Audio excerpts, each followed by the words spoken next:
Hello everyone.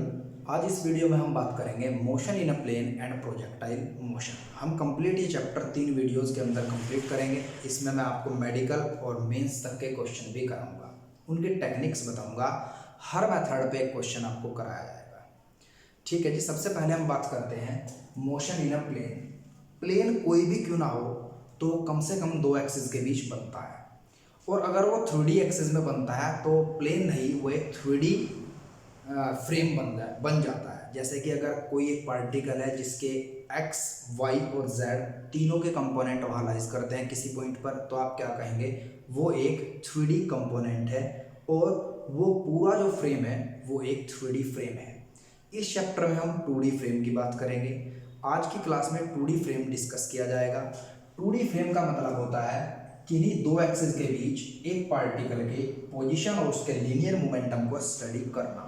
ये भी एक फ्रेम ऑफ रेफरेंस का ही पार्ट होता है। मैंने मान लिया एक एक्स एक्सिस है, एक वाई एक्सिस है, ये ओरिजिन है, और किसी पी पॉइंट पर एक पार्टिकल है।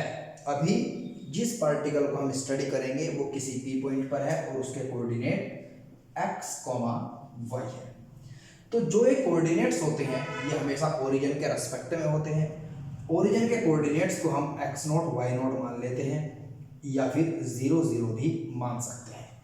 अगर कोई आपसे पूछता है कि अगर एक पार्टिकल किसी एक्स वाई कोऑर्डिनेट पर है तब इसकी डिस्प्लेसमेंट क्या है और उसकी डायरेक्शन क्या है, तो आप किस तरीके से इसे सोल्व करेंगे। तो ध्यान दीजिएगा, जब कोई भी पार्टिकल किसी पोजीशन पर आपको दिया जाता है तब इस पॉइंट को आप second point, final point consider करते हैं, और इनिशियल पॉइंट आप ओरिजिन को कंसीडर करते हैं। इसे मैं डिस्प्लेसमेंट वेक्टर कहूँगा। आप इससे एक वेक्टर बनाएंगे। वेक्टर बनाना मैंने आपको पहले सिखाया था। मान लीजिए पी एक वेक्टर है जो किसके बराबर होगा, एक्स आई प्लस वाई जे के बराबर। ऐसा क्यों? क्योंकि एक्स और वाई दो कोऑर्डिनेट आपके पास हैं। एक्स कोऑर्डिनेट एक्स एक्सिस के अलोंग है, और एक्स एक्सिस के अलोंग जो यूनिट वेक्टर होता है उसे आई कैप कहते हैं, और वाई जो कोऑर्डिनेट है वो वाई एक्सिस के अलोंग है, और जो वाई एक्सिस के अलोंग यूनिट वेक्टर होता है उसे आप जे कहते हैं। ये आपके पास फाइनल वेक्टर है। एक मैंने ओरिजिन का वेक्टर ले लिया जिसे मैं क्या कहूँगा, एक्स नोट आई प्लस वाई नोट जे। एक्स नोट और वाई नोट की वैल्यू अगर ओरिजिन पर है तो 0 0, अगर ओरिजिन के अलावा किसी दूसरी पोजीशन पर है तो जो आपको दी गई होगी वैल्यू उसे आप हाफ प्लेस करेंगे। इसके बाद जो डिस्प्लेसमेंट वेक्टर होगा उसकी वैल्यू किसके बराबर होगी, फाइनल माइनस इनिशियल। अब आप इस वेक्टर में से इस वेक्टर को घटाएंगे, x minus x naught i plus y minus y naught j. ये आपके पास डिस्प्लेसमेंट वेक्टर तैयार हो गया। अगर आपको ये बता दिया गया है कि एक्स नोट और वाई नोट ओरिजिन के हैं, मतलब सिर्फ आपको न्यूमेरिकल में एक कोऑर्डिनेट दिया गया है, एक पॉइंट दिया गया है कि जहां पर एक्स और वाई कोऑर्डिनेट है, और आपको कहा है कि इस पॉइंट की डिस्प्लेसमेंट कैलकुलेट कीजिए, तब आपको 100% एक्स नोट को 0 कंसीडर करना है और वाई नोट को भी 0 कंसीडर करना है, कोऑर्डिनेट ऑफ द ओरिजिन। तब आपके पास जो डिस्प्लेसमेंट होगी वो एक्स आई प्लस वाई जे के बराबर होगी, और जो डिस्प्लेसमेंट का मैग्नीट्यूड होगा वो root x square plus y square के बराबर होगा। अब बात करते हैं इस डिस्प्लेसमेंट वेक्टर की आप डायरेक्शन किस तरीके से कैलकुलेट कर सकते हैं। डायरेक्शन निकालने के लिए आपको ध्यान रखना है, डायरेक्शन के लिए एक फॉर्मूला होता है हमारे पास tan beta, that is equals to perpendicular upon base. मैंने मान लिया ये एंगल बीटा है, और ये जो हाइट है यहाँ से और एक्स एक्सिस से यहाँ तक ये वाई है, और ये जो बेस है ये एक्स है। तब जाकर के कोऑर्डिनेट्स आपके बने हैं। तो इसकी जो डायरेक्शन होगी वो आप इस मेथड से कैलकुलेट करेंगे, beta is equals to tan inverse y upon x. अब जो मैंने आपको ये मेथड सिखाया है ये डिस्प्लेसमेंट निकालने के लिए सिखाया है, मोशन इन ए प्लेन। अब इससे रिलेटेड एक मेडिकल में क्वेश्चन आया था, अब हम उस क्वेश्चन को डिस्कस करेंगे। हमारे पास ये क्वेश्चन है और ये मेडिकल में पहले आ चुका है, एपीएमटी में क्वेश्चन आया था। An object move from 3 point मतलब कोमा 4 टू 6,5 मतलब एक एक्स वाई प्लेन के अंदर एक पार्टिकल, मान लीजिए सबसे पहले एक एक्स वाई प्लेन मान लिया आपने, ये एक्स वाई प्लेन है, इसमें जेड एक्सेस नहीं लिखेंगे, ये ओरिजिन है, ये आई, ये जे। एक पार्टिकल 1 2 3 4 5 6 7 8 1 2 3 4 5 6 7 8, एक पार्टिकल 3 4 पर था तो 1 2 3 और 4 1 2 3 4 मतलब एक पार्टिकल इस पोजीशन पर था। ये कोऑर्डिनेट्स आए 3 4, पहले आप एक्स एक्सिस के कोऑर्डिनेट लिखते हैं, उसके बाद आप वाई एक्सिस के कोऑर्डिनेट लिखते हैं, उसके बाद पार्टिकल किसी फोर्स के कारण 6,5 पर पहुंच गया। 1 2 3 4 5 6 5 1 2 3 4 5 मतलब पार्टिकल यहां पर पहुंच गया, ये 4 है। तो ये जो आपके पास होगा ये डिस्प्लेसमेंट वेक्टर कहलाएगा, और ये जो डिस्प्लेसमेंट वेक्टर है आपको इसका मैग्नीट्यूड कैलकुलेट करना है और इसकी डायरेक्शन भी आपको कैलकुलेट करनी है।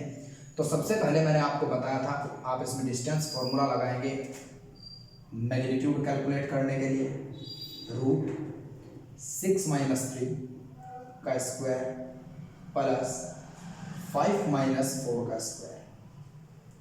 अब आपके पास जो डिस्प्लेसमेंट का मैग्नीट्यूड होगा वो आपके पास 3 square plus 1 square that is equals to 9 + 1 √10 होगा।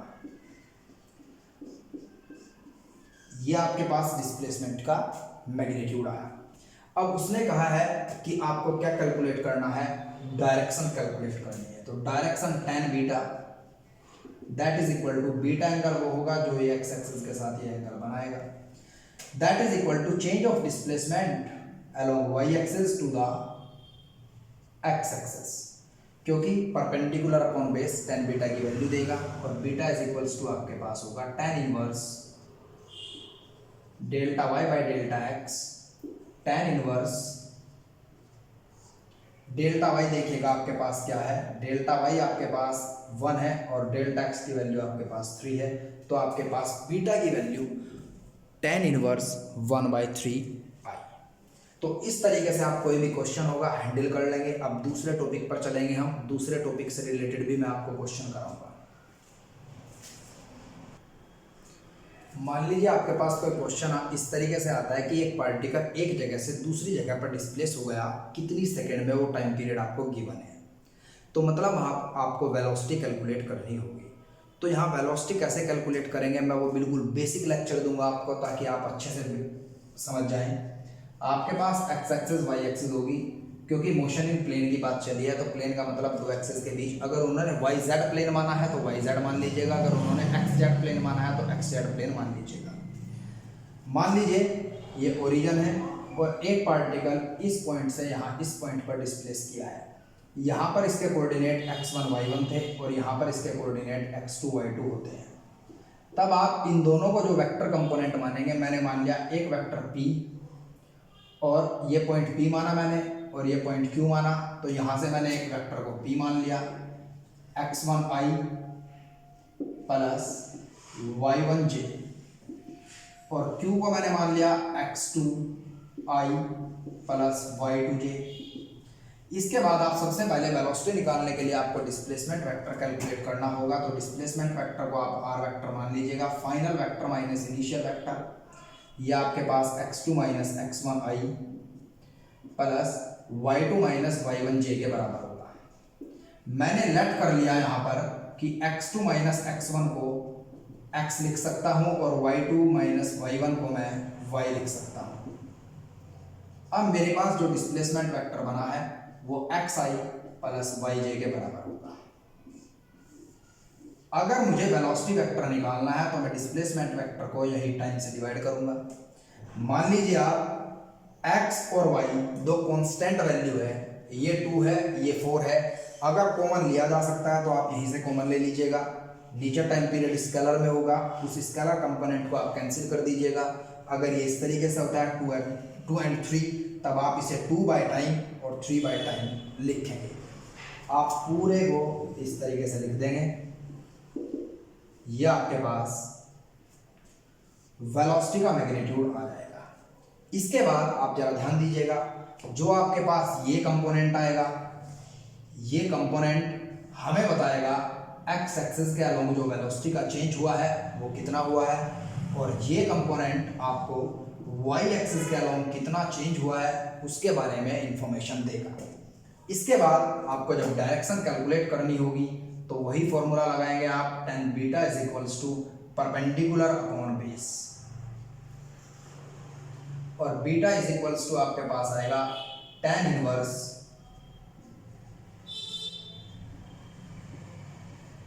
We y upon v x, या आपके पास बीटा की वैल्यू आ जाएगी। अब इस तरीके का क्वेश्चन आने के ज़्यादा चांस है एज कम्पेयर टू द जो हमने अभी किया था उसके कंपेयर में। इस तरीके के क्वेश्चन को आप थोड़ा ध्यान से करेंगे, क्योंकि ये क्वेश्चन 3 बार रिपीट हुआ है 2011 के बाद, एक बार यूपीटीयू में, 2 बार मेडिकल के क्वेश्चन में। चलिए इस क्वेश्चन को डिस्कस करते हैं हम। क्या कहा गया है इसमें, a particle in x y plane, एक एक्स वाई प्लेन है, ये ओरिजिन है, ये 1 2 3 4 5 1 2 3 4 5 6 7, पार्टिकल 1 मीटर 2 मीटर, मतलब कोऑर्डिनेट क्या है इसका 1 और 2, मतलब इस पोजीशन पर इसका इनिशियल वेक्टर था, यहाँ इसके कोऑर्डिनेट 1 2 थे, यहाँ से पार्टिकल डिस्प्लेस होता है फोर्स लगने पर 3 4 कोऑर्डिनेट पर, 3 2 3 और 4 1 2 3 4, पार्टिकल डिस्प्लेस हो जाता है यहाँ पर, और यहाँ के जो पोजीशन कोऑर्डिनेट्स निकलते हैं वो ये गिवन है। तब आप सबसे पहले एक वेक्टर ये कंसीडर करेंगे, एक वेक्टर ये, फाइनल वेक्टर ये है, इनिशियल वेक्टर ये है, तो मैंने इसे पी वेक्टर मान लिया, i प्लस 2j, और q वेक्टर मैंने कंसीडर कर लिया 3i प्लस 4j। अब मैं डिस्प्लेसमेंट वेक्टर निकालूंगा, 3 minus 1 2i plus 4 minus 2 2j, ये मेरे पास डिस्प्लेसमेंट वेक्टर आया। इसके बाद का काम शुरू अब होता है, उसने कहा कि ये पार्टिकल यहाँ से यहाँ तक 2 सेकंड के अंदर पहुँचा है, तो टाइम पीरियड आपको गिवन है 2 सेकंड। तो सबसे पहले आप वेलोसिटी वेक्टर कैलकुलेट कीजिएगा। वेलोसिटी वेक्टर होता है डिस्प्लेसमेंट अपॉन टाइम, मतलब 2i plus 2j upon 2, i plus j, i plus j give the velocity vector. हमेशा एक बात याद रखिएगा, अगर आप वेलोसिटी को देखते हैं कंपटीशन के क्वेश्चन में कि यहाँ जो वैल्यू है वही यहाँ, जैसे कि यहाँ पर i के साथ 1 है और यहाँ भी i के साथ 1 है, तो 100% जो एंगल होगा वो 45 डिग्री होगा, ये हमेशा याद रखिएगा। अब आपको वेलोसिटी का मैग्नीट्यूड कैलकुलेट करना है, वो किसके बराबर होगा, जिसके साथ कुछ नहीं होता उसके साथ 1 होता है, 1 square plus 1 square that is equal to √2। ये आपके पास मैग्नीट्यूड आया वेलोसिटी का।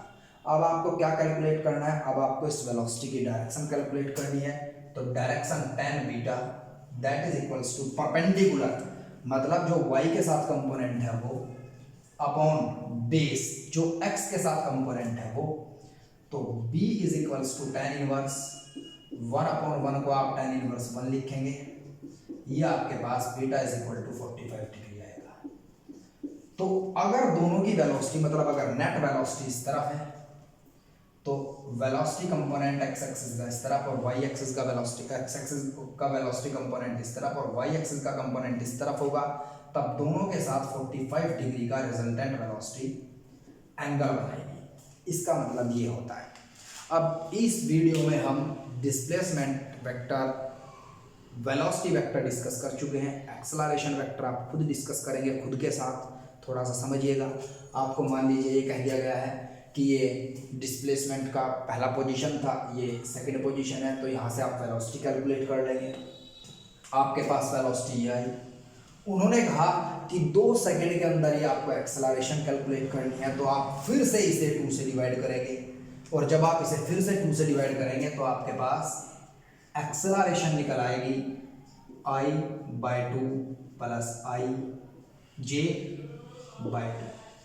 ये आपके पास एक्सेलरेशन के कंपोनेंट होंगे। अगर उन्होंने कहा आपसे कि एक्सेलरेशन का मैग्नीट्यूड कैलकुलेट कीजिएगा, तब आप √1/2 का स्क्वायर प्लस 1/2 का स्क्वायर इस तरीके से आप मैग्नीट्यूड भी कैलकुलेट करेंगे, 1/4 प्लस 1/4, 2/4,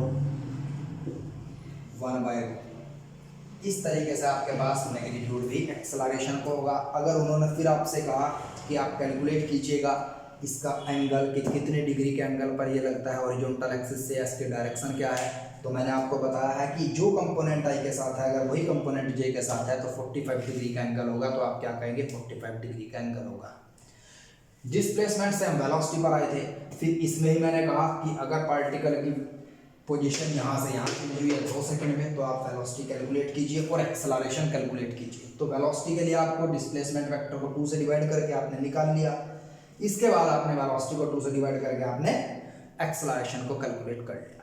मान लीजिए आपसे कहा जाता है कि पार्टिकल का मास 2 kg था, तब आप फोर्स निकालिए। तो जो आपके पास यहाँ एक्सेलरेशन आएगी, एक्सेलरेशन आपके पास ये आएगी, फोर्स आपके पास होता है force is equals to mass into acceleration. तब आप फोर्स में निकालने के लिए इसके साथ मास की मल्टीप्लाई करेंगे। मास मैंने 2 kg बोला है तो 2 इंटू I/√2 प्लस I/2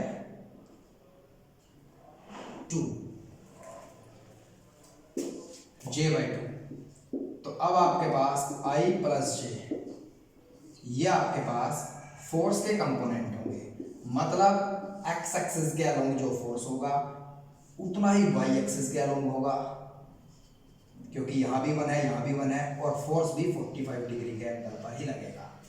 अब मैं आपसे कुछ डिस्कस करना चाहता हूँ। एक बार IIT एडवांस के क्वेश्चन में ये था, अगर एक पार्टिकल है, ये थ्योरेटिकल स्टेटमेंट बेस्ड क्वेश्चन था, अगर एक पार्टिकल है उसके ऊपर आप फोर्स लगाते हैं और वो डिस्प्लेसमेंट करता है, तब अगर पार्टिकल एक लीनियर पाथ पर चला है, एक लीनियर कोऑर्डिनेट को फॉलो करता है, जैसे कि एक पार्टिकल एक जगह से दूसरी जगह पहुंच गया और स्ट्रेट लाइन आपने ड्रॉ कर दी 2 पॉइंटों के बीच, ऐसी सिचुएशन है कुछ, तब वेलोसिटी और एक्सेलरेशन कितने डिग्री के एंगल पर लगते हैं। तो आपको सिर्फ ये कहना था कि फोर्स के साथ 0 डिग्री के एंगल पर वेलोसिटी लगती है और 0 डिग्री के एंगल पर ही एक्सेलरेशन लगती है, क्योंकि हमने क्या देखा, हमारे पास net displacement, net acceleration, net velocity, net force सभी का 45 डिग्री एंगल आया है बेस के साथ, मतलब हॉरिजॉन्टल एक्सिस के साथ। तो हमेशा फोर्स के डायरेक्शन में डिस्प्लेसमेंट होती है, उसी की डायरेक्शन में वेलोसिटी होती है, उसी की डायरेक्शन में एक्सेलरेशन होती है अगर लीनियर पाथ पर पार्टिकल डिस्प्लेस करता है। पैराबोलिक पाथ पर ऐसा नहीं होता। जब पैराबोलिक पाथ पर आप पार्टिकल को फेंकते हैं तो हाईएस्ट पॉइंट पर एक्सेलरेशन डाउनवर्ड और वेलोसिटी इस तरफ, मतलब 90 डिग्री के एंगल पर लगती है। सर्कुलर पाथ पर भी एक्सेलरेशन और वेलोसिटी के बीच 90 डिग्री का एंगल होता है। नेक्स्ट वीडियो में मैं आपको प्रोजेक्टाइल मोशन पढ़ाऊंगा। प्रोजेक्टाइल मोशन के बाद हम एंगुलर प्रोजेक्शन की बात 3rd लेक्चर में करेंगे और 3 लेक्चर में इस चैप्टर को हम कंप्लीट कर देंगे। अगर आपको मेरा पढ़ाया अच्छा लगा तो प्लीज़ आप वीडियो को शेयर कीजिएगा, चैनल को सब्सक्राइब कीजिएगा। Thank you and have a nice day.